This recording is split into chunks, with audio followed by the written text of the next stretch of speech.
You, John Fitzgerald Kennedy, do solemnly swear I, John Fitzgerald Kennedy, do solemnly swear that you will faithfully execute the office of President of the United States that I will faithfully execute the office of President of the United States and will, to the best of your ability, and will, to the best of my ability, preserve, protect, and defend the Constitution of the United States. preserve, protect, and defend the Constitution of the United States. So help you God. So help me God.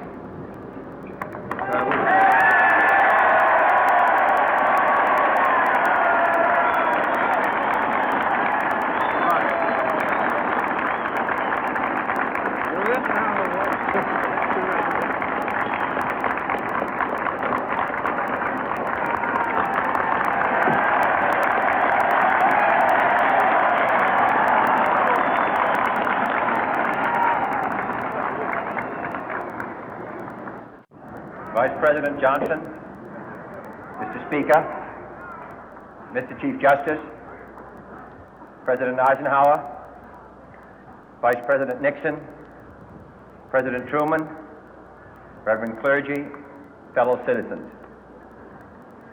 We observe today not a victory of party, but a celebration of freedom, symbolizing an end as well as a beginning, signifying renewal as well as change.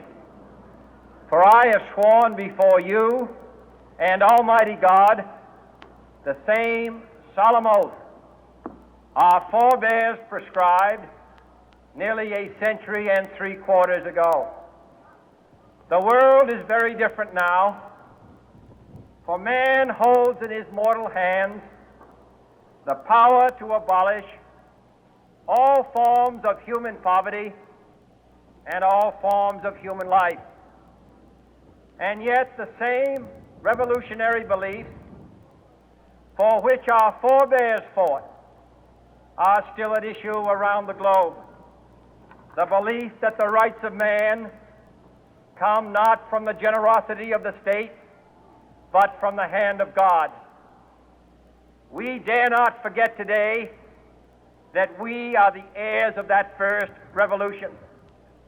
Let the word go forth from this time and place to friend and foe alike that the torch has been passed to a new generation of Americans born in this century, tempered by war, disciplined by a hard and bitter peace, proud of our ancient heritage, and unwilling to witness or permit the slow undoing of those human rights to which this nation has always been committed and to which we are committed today at home and around the world.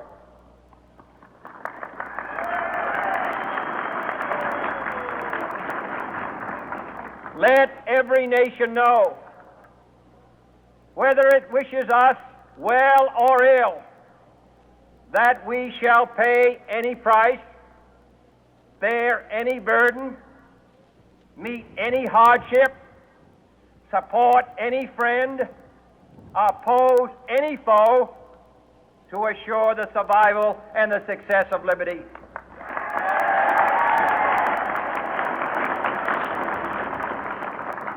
This much we pledge and more. To those old allies whose cultural and spiritual origins we share, we pledge the loyalty of faithful friends.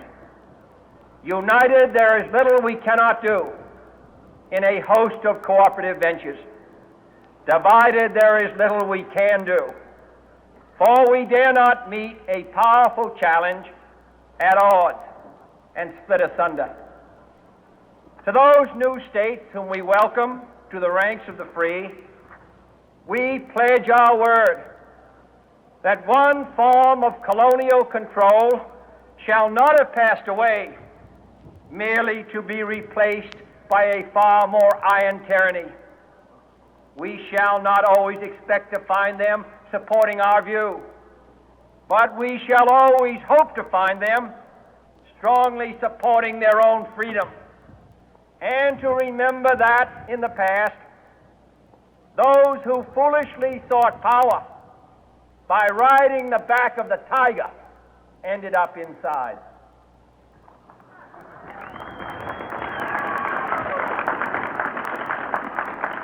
To those people in the huts and villages of half the globe struggling to break the bonds of mass misery, we pledge our best efforts to help them help themselves for whatever period is required, not because the communists may be doing it, not because we seek their votes, but because it is right.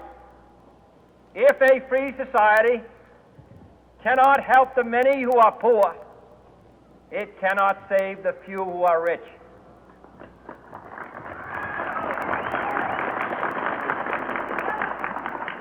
To our sister republics south of our border, we offer a special pledge to convert our good words into good deeds, in a new alliance for progress, to assist free men and free governments in casting off the chains of poverty.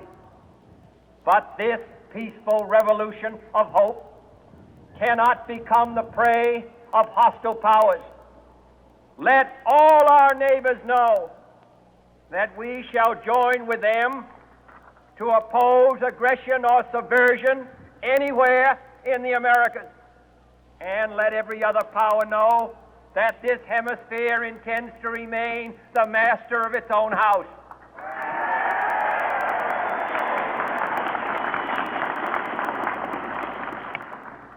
To that World Assembly of Sovereign States, the United Nations, our last best hope, in an age where the instruments of war have far outpaced the instruments of peace, we renew our pledge of support to prevent it from becoming merely a forum for invective, to strengthen its shield of the new and the weak, and to enlarge the area in which its writ may run. Finally, to those nations who would make themselves our adversary, we offer not a pledge, but a request that both sides begin anew the quest for peace. Before the dark powers of destruction, unleashed by science, engulf all humanity in planned or accidental self-destruction, we dare not tempt them with weakness, for only when our arms are sufficient beyond doubt can we be certain beyond doubt that they will never be employed. But neither can two great and powerful groups of nations take comfort from our present course, both sides overburdened by the cost of modern weapons, both rightly alarmed by the steady spread of the deadly atom, yet both racing to alter that uncertain balance of terror that stays the hand of mankind's final war. So let us begin anew, remembering on both sides that civility is not a sign of weakness, and sincerity is always subject to proof. Let us never negotiate out of fear, but let us never fear to negotiate.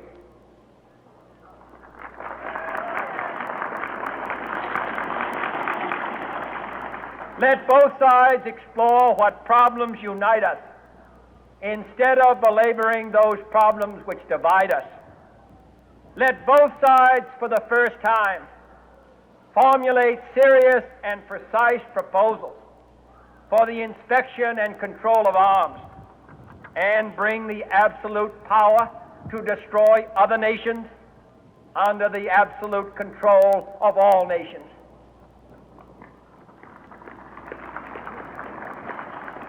Let both sides seek to invoke the wonders of science instead of its terrors. Together, let us explore the stars, conquer the deserts, eradicate disease, tap the ocean depth, and encourage the arts and commerce. Let both sides unite to heed in all corners of the earth the command of Isaiah to undo the heavy burden and let the oppressed go free.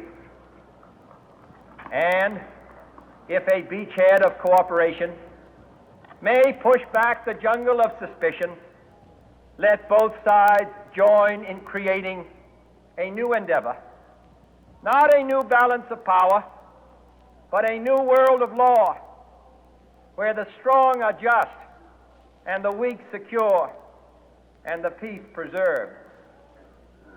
All this will not be finished in the first 100 days, nor will it be finished in the first 1,000 days, nor in the life of this administration, nor even perhaps in our lifetime on this planet.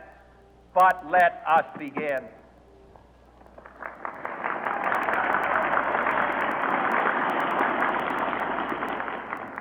In your hands, my fellow citizens, more than mine, will rest the final success or failure of our course.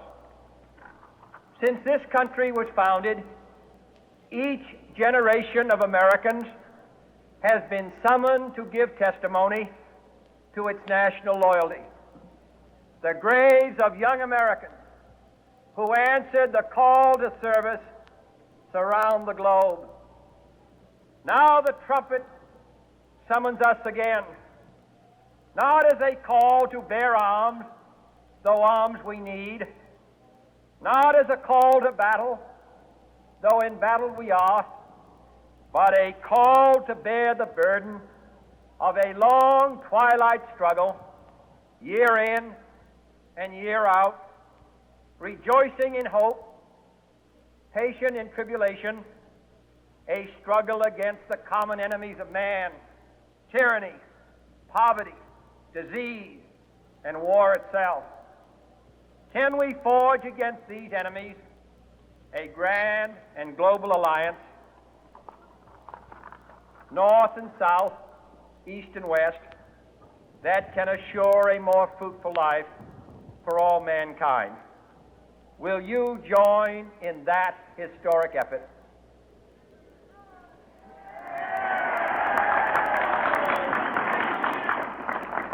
In the long history of the world, only a few generations have been granted the role of defending freedom in its hour of maximum danger. I do not shrink from this responsibility. I welcome it.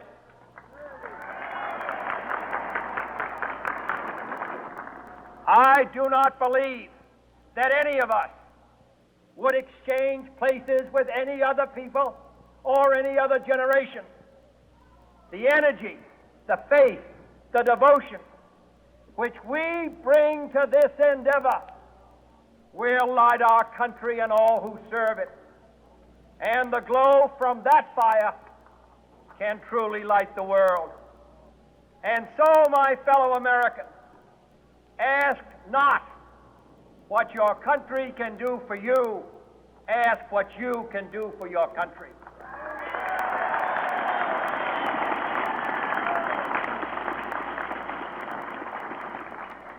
My fellow citizens of the world, ask not what America will do for you, but what together we can do for the freedom of man.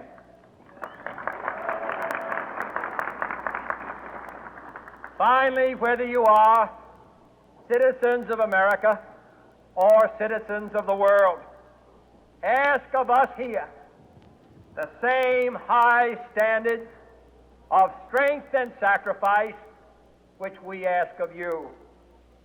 With a good conscience, our only sure reward, with history the final judge of our deeds, let us go forth to lead the land we love, asking His blessing and His help, but knowing that here on earth, God's work must truly be our own.